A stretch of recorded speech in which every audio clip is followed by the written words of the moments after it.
Sunan Kalijaga bernama asli Raden Said, putra Adipati Tuban Tumenggung Wilakita. Tumenggung Wilakita seringkali disebut Raden Sahur. Walau dia termasuk keturunan Ranggawale yang beragama Hindu, tapi Raden Sahur sendiri sudah masuk agama Islam. Sejak kecil, Raden Said sudah diperkenalkan kepada agama Islam oleh guru agama Kadipaten Tuban.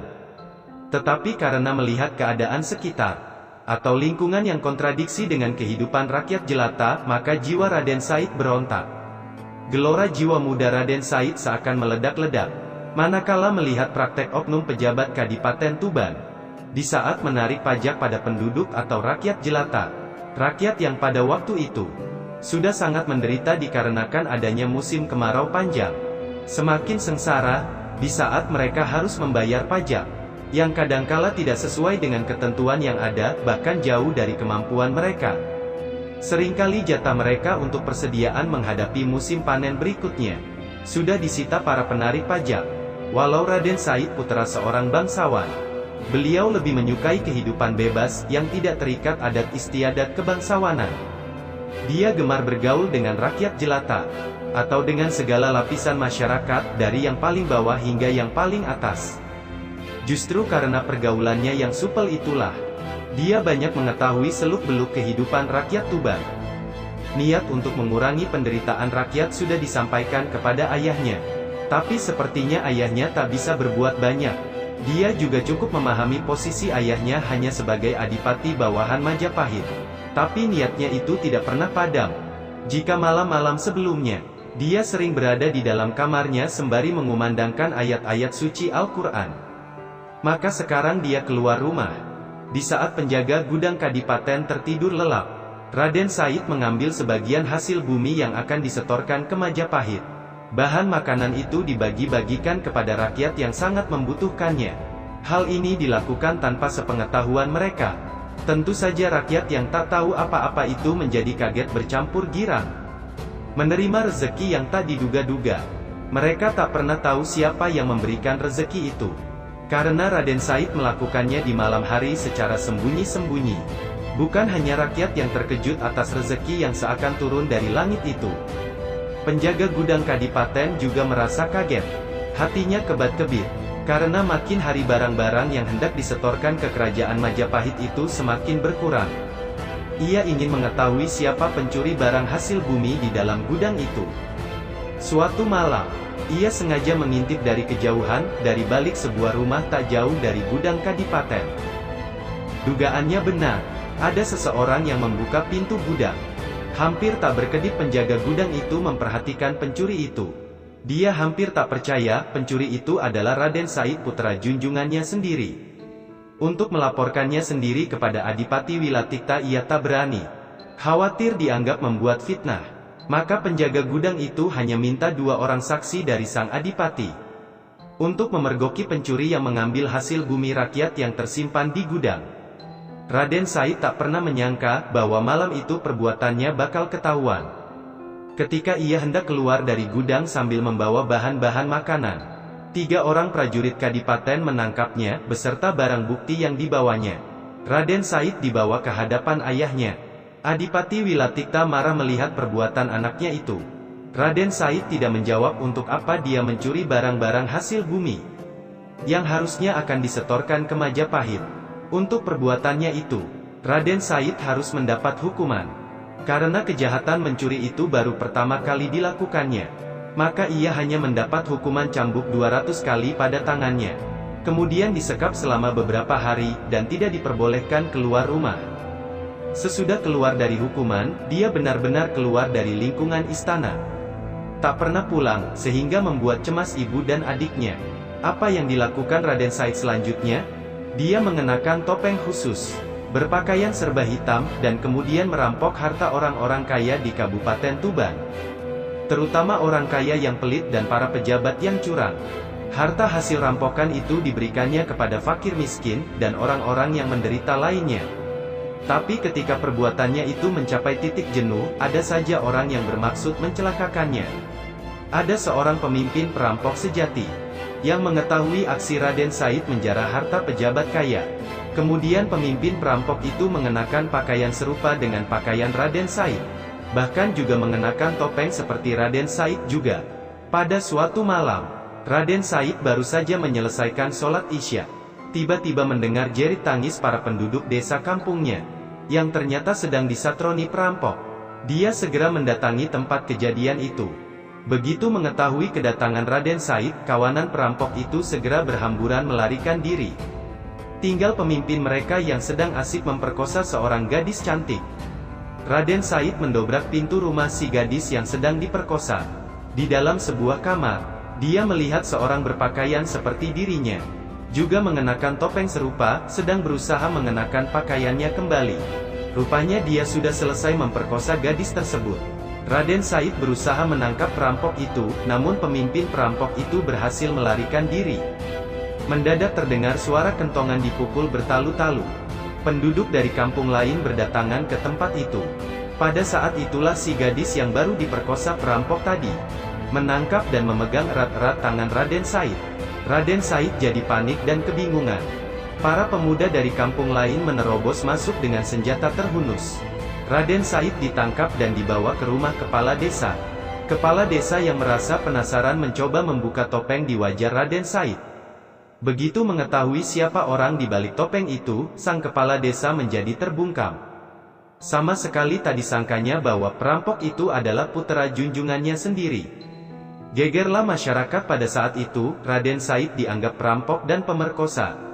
Si gadis yang diperkosa adalah bukti dan saksi hidup atas kejadian itu. Sang kepala desa masih berusaha menutup aib junjungannya. Diam-diam, ia membawa Raden Said ke istana Kadipaten Tuban tanpa sepengetahuan orang. Tentu saja sang adipati jadi murka. Raden Said diusir dari wilayah Kadipaten Tuban. Pergi dari Kadipaten Tuban ini. Kau telah mencoreng nama baik keluargamu sendiri. Jangan kembali sebelum kau dapat menggetarkan dinding-dinding istana Kadipaten Tuban ini dengan ayat-ayat Al-Quran yang sering kau baca di malam hari. Raden Said pun pergi. Sang Adipati Wilatikta sangat terpukul atas kejadian itu. Raden Said yang diharapkan dapat menggantikan kedudukannya, ternyata telah menutup kemungkinan ke arah itu. Sirna sudah segala harapan sang Adipati. Hanya ada satu orang yang dapat mempercayai perbuatan Raden Said, yaitu Dewi Rasawulan. Adik Raden Said itu berjiwa luhur, dan meyakini kakaknya sangat tidak mungkin melakukan perbuatan keji. Dewi Rasawulan yang sangat menyayangi kakaknya itu merasa kasihan. Tanpa sepengetahuan ayah dan ibunya, dia meninggalkan istana Kadipaten Tuban untuk mencari Raden Said untuk diajaknya pulang. Mencari guru sejati. Kemanakah Raden Said sesudah diusir dari Kadipaten Tuban? Ternyata ia mengembara tanpa tujuan pasti. Pada akhirnya dia menetap di hutan Jatiwangi. Selama bertahun-tahun ia menjadi perampok budiman. Mengapa disebut perampok budiman? Karena hasil rampokannya itu tak pernah dimakannya. Seperti dahulu, selalu diberikan kepada fakir miskin. Yang dirampoknya hanya para hartawan atau orang kaya kikir, yang tidak menyantuni rakyat jelata, dan tentu tidak pernah mau membayar zakat. Di hutan Jatiwangi, dia membuang nama aslinya. Orang menyebutnya dengan Brandal Lokajaya. Pada suatu hari, ada seorang berjubah putih lewat hutan Jatiwangi. Dari jauh Brandal Lokajaya sudah mengincarnya. Orang itu membawa tongkat yang gagangnya berkilauan. Terus diawasinya orang tua berjubah putih itu. Setelah dekat, dia hadang langkahnya. Tanpa banyak bicara lagi, direbutnya tongkat itu dari tangan lelaki berjubah putih. Karena tongkat itu diambil dengan paksa, maka orang berjubah putih itu jatuh tersungkur. Dengan susah payah orang itu bangun. Sepasang matanya mengeluarkan air, walau tak ada suara tangis dari mulutnya. Raden Said pada saat itu sedang mengamati gagang tongkat yang dipegangnya. Ternyata tongkat itu bukan terbuat dari emas, tapi gagangnya saja terbuat dari kuningan, sehingga berkilauan tertimpa cahaya matahari seperti emas. Raden Said heran melihat orang tua itu menangis. Segera diulurkannya kembali tongkat itu. "Jangan menangis, ini tongkatmu kukembalikan. Bukan tongkat ini yang kutangisi," ujar lelaki itu sembari memperlihatkan beberapa batang rumput di tangannya. "Lihatlah, aku telah berbuat dosa, berbuat kesia-siaan. Rumput ini tercabut ketika aku jatuh tersungkur tadi. Hanya beberapa lembar rumput. Kau merasa berdosa?" tanya Raden Said heran. "Ya, memang berdosa. karena aku mencabutnya tanpa suatu keperluan. Andai kata ku cabut guna makanan ternak, itu tidak mengapa. Tapi untuk suatu kesia-siaan, benar-benar suatu dosa, jawab lelaki itu. Hati Raden Said bergetar atas jawaban yang mengandung nilai iman itu. Anak muda, sesungguhnya apa yang kau cari di hutan ini? Saya menginginkan harta. Untuk apa? Saya berikan kepada fakir miskin dan penduduk yang menderita. Sungguh mulia hatimu, sayang caramu mendapatkannya yang keliru. Orang tua, apa maksudmu? Boleh aku bertanya anak muda? Desa orang tua itu. Jika kau mencuci pakaianmu yang kotor dengan air kencing, apakah tindakanmu itu benar? Sungguh perbuatan bodoh, sahut Raden Said. Hanya menambah kotor dan bau pakaian saja. Lelaki itu tersenyum, demikianlah amal yang kau lakukan. Kau bersedekah dengan barang yang didapat secara haram atau mencuri itu. Sama halnya dengan mencuci pakaian dengan air kencing. Raden Said tercekat. Lelaki itu melanjutkan ucapannya. Allah itu adalah zat yang baik, hanya menerima amal dari barang yang baik atau halal. Raden Said makin tercengang mendengar keterangan itu. Rasa malu mulai menghujam lubuk hatinya. Betapa keliru perbuatannya selama ini. Dipandangnya sekali lagi wajah lelaki tua itu. Agung dan berwibawa namun mencerminkan pribadi yang welas asih. Dia mulai suka dan tertarik dengan lelaki tua berjubah putih tersebut. Banyak hal yang terkait dengan usaha mengentaskan kemiskinan dan penderitaan rakyat pada saat ini. Kau tidak bisa merubahnya hanya dengan memberi bantuan makan dan uang kepada para penduduk miskin. Kau harus memperingatkan pada penguasa yang zalim, agar mau mengubah caranya memerintah yang sewenang-wenang. Kau juga harus dapat membimbing rakyat, agar dapat meningkatkan taraf kehidupannya. Raden Said semakin terpana, ucapan seperti itulah yang didambakannya selama ini. Kalau kau tak mau kerja keras dan hanya ingin beramal dengan cara yang mudah, maka ambillah itu. Itu barang halal, ambillah sesukamu. Berkata demikian, lelaki itu menunjuk pada sebatang pohon aren. Seketika itu pohon berubah menjadi emas. Sepasang mata Raden Said terbelalak. Dia adalah seorang pemuda sakti dan banyak ragam pengalaman yang telah dikecapnya. Berbagai ilmu yang aneh-aneh telah dipelajarinya. Dia mengira orang itu mempergunakan ilmu sihir. Kalau benar orang itu mengeluarkan ilmu sihir, ia pasti dapat mengatasinya. Tapi setelah mengerahkan ilmunya, pohon aren itu tetap berubah menjadi emas. Berarti orang tua itu tidak menggunakan sihir. Ia benar-benar merasa heran dan penasaran. Ilmu apakah yang telah dipergunakan orang tua itu, sehingga mampu merubah pohon menjadi emas? Raden Said terdiam beberapa saat di tempatnya berdiri. Dia mencoba memanjat pohon aren itu. Benar-benar berubah jadi emas seluruhnya. Ia ingin mengambil buah aren yang telah berubah menjadi emas berkilauan itu. Mendadak buah aren itu rontok, berjatuhan mengenai kepala Raden Said. Pemuda itu jatuh terjerembab ke tanah roboh dan pingsan. Ketika sadar, buah aren yang rontok itu telah berubah menjadi hijau seperti aren-aren yang lainnya. Raden Said bangkit berdiri, mencari orang tua berjubah putih tadi. Tapi yang dicarinya sudah tidak ada di tempat. Ucapan orang tua tadi masih terngiang di telinganya. Tentang beramal dengan barang haram yang disamakan dengan mencuci pakaian dengan air kencing. Tentang berbagai hal yang terkait dengan upaya memberantas kemiskinan. Raden Said mengejar orang itu. Segenap kemampuan dikerahkannya untuk berlari cepat. Akhirnya dia dapat melihat bayangan orang tua itu dari kejauhan. Sepertinya santai saja orang itu melangkahkan kakinya, tapi Raden Said tak pernah bisa menyusulnya. Jatuh bangun terseok-seok dan berlari lagi. Demikianlah setelah tenaganya habis terkuras. Dia baru bisa sampai di belakang lelaki berjubah putih itu. Lelaki berjubah putih itu berhenti. Bukan karena kehadiran Raden Said, melainkan di depannya terbentang sungai cukup lebar. Tak ada jembatan, dan sungai itu tampaknya sangat dalam. Dengan apa dia harus menyeberang? Tunggu tuan, ucap Raden Said ketika melihat orang tua itu hendak melangkahkan kakinya lagi. Sudilah kiranya tuan menerima saya sebagai murid. Pintanya, menjadi muridku? Tanya orang tua itu sembari menoleh. Mau belajar apa? Apa saja, asal tuan menerima saya sebagai murid. Berat sekali anak muda, bersediakah engkau menerima syarat-syaratnya? Saya bersedia. Lelaki itu kemudian menancapkan tongkatnya di tepi sungai. Raden Said diperintah menunggui tongkat itu. Tak boleh beranjak dari tempat itu, sebelum orang tua itu kembali menemuinya. Raden Said bersedia menerima syarat ujian itu. Selanjutnya lelaki itu menyeberangi sungai. Sepasang mata Raden Said terbelalak heran. Lelaki itu berjalan di atas air bagaikan berjalan di daratan saja. Kakinya tidak basah terkena air. Ia semakin yakin, calon gurunya itu adalah seorang lelaki berilmu tinggi, waskita dan mungkin saja golongan para wali. Setelah lelaki tua itu hilang dari pandangan Raden Said, pemuda ini duduk bersila.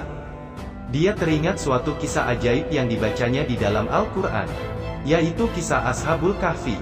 Maka ia segera berdoa kepada Tuhan supaya ditidurkan.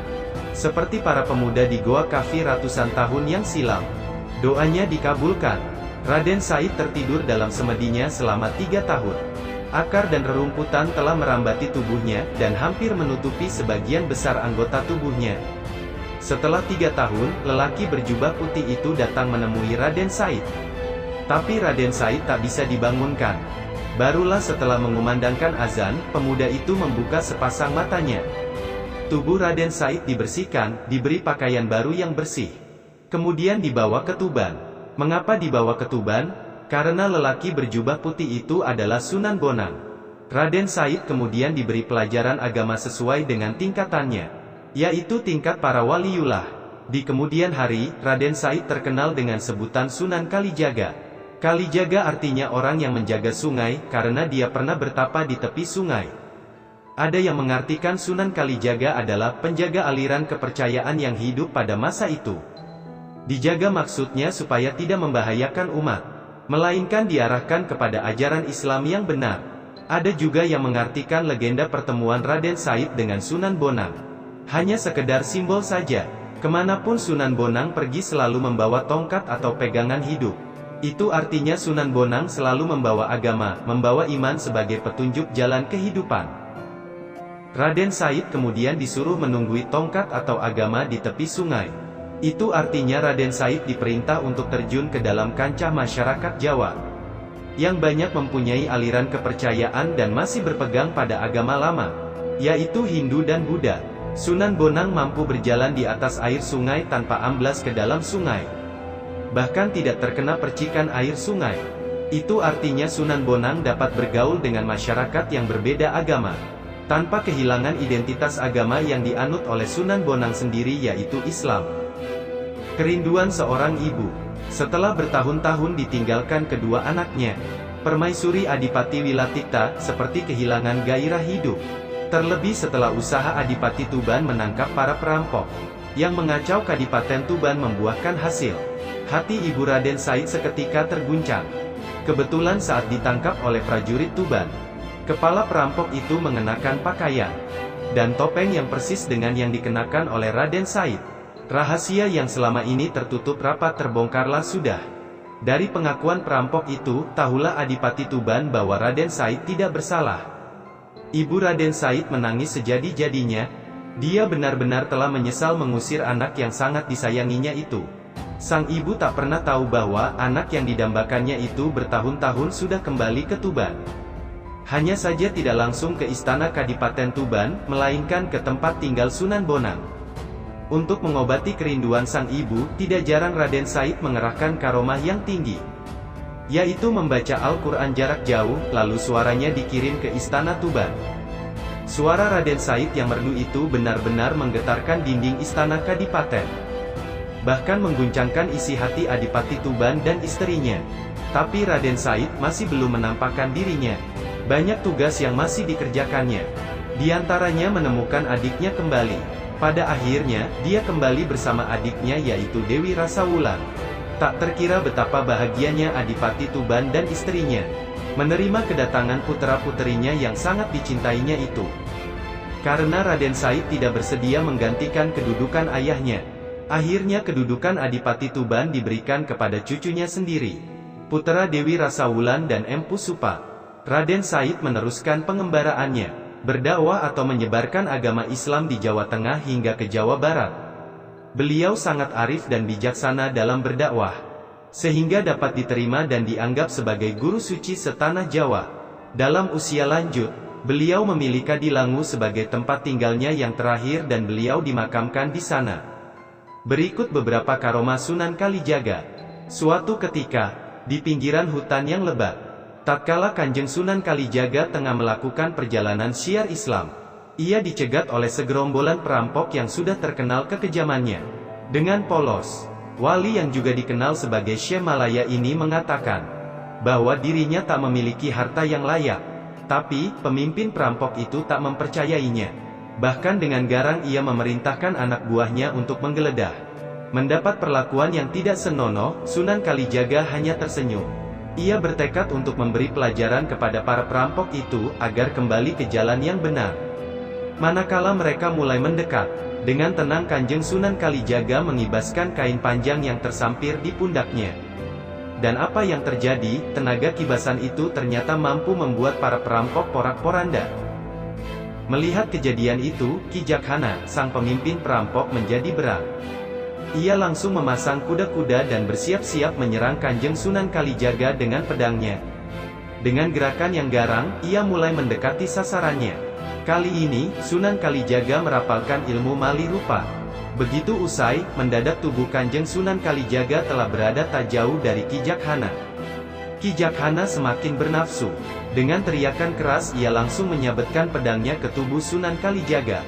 Aneh, Kanjeng Sunan Kalijaga tak menghindar. Ia membiarkan pedang yang demikian tajam itu menghantam tubuhnya. Melihat kejadian itu, sudah barang tentu membuat para pengikut Ki Jakhana menjadi berang. Dengan ganas salah seorang anak buah Ki Jakhana melabrak. Begitu ia akan melompat, sebuah tangan yang halus telah menahan gerakannya. Tangan Kanjeng Sunan Kalijaga. Belum sempat ia membuka mulut.